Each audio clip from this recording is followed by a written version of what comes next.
So my biggest personal growth lesson of the year, so I give you all the portfolio growth things, but my number one was rush is imaginary. Now I just gave you that whole speech on urgency, but one of the things that I've had to learn is my biggest mistakes have been shiny object or woman in the red dress and overextension.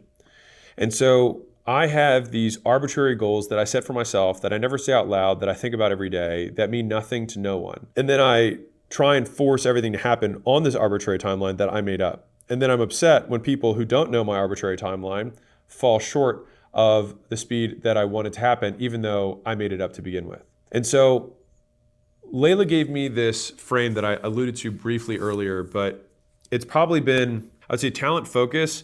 And this is a subset of focus, but it's missed opportunities is less than problems.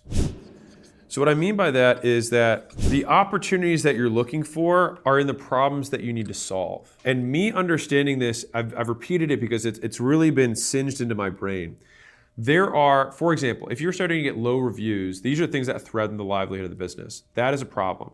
If you're not doing email follow-up, that is a missed opportunity. And unless your, call it payback rate or your LTV or some sort of conversion mechanism is the risk of the business, then that would be a missed opportunity. If the number one risk in the business right now is that like you can't make money because you aren't converting a higher percentage of leads, then that would shift into a problem. It's not that like any specific thing is one or the other. It's recognizing contextually within your business, is this something that would be nice to do?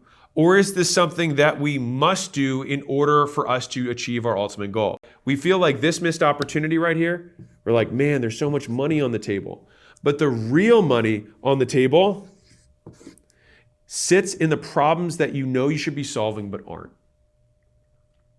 And so once I realize that the problems are the things that I need to be solving, then I can deploy all of the resources that I normally would use to distract myself to reinforce this bridge and reinforce this bridge and reinforce this bridge before I've made a dollar go across, and then point all of those resources to this big dollar sign so I can go put it into my pocket and actually solve it. And so the compounding that occurs in business happens from focus. It's from doing one or two things exceptionally well, not doing many things mediocre.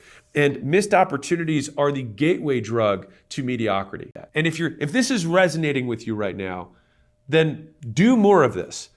Put more of the ideas on a big idea list and then just let it cook and don't tell anybody. Because you have this need to share, you have this need to talk the idea out loud. I get it.